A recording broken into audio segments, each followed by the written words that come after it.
I was always around baseball, but after I went into the military, I fell in love with basketball. And when I came out in 1975, I started calling the Detroit Pistons for any type of work I could get. And they had me come down and answer phones and do mailing labels.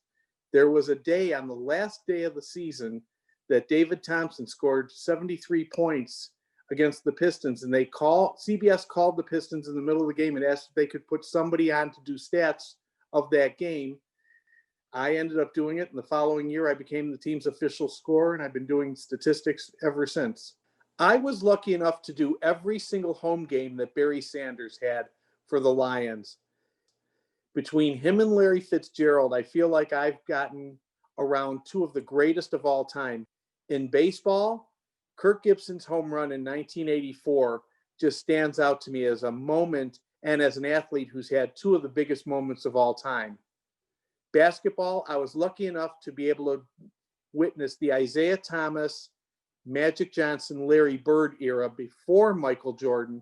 And those three players just made basketball so much fun that I fell in love with the NBA because of them, especially Isaiah Thomas. In the old days, before computer, I would sit there with a couple of pieces of paper and write down notes of who made the shot, who got the assist, who got the rebound, etc., and then feed it to the broadcaster in a note or talk in his ear.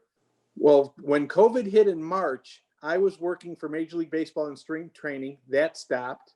I was working for the Phoenix Suns. That stopped.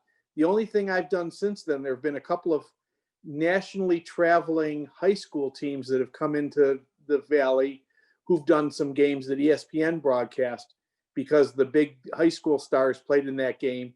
So I've done those, but basically I haven't done anything this year. So I may be retiring because of COVID, but being a talent statistician, you provide, the words come out of my pen and out of their mouth.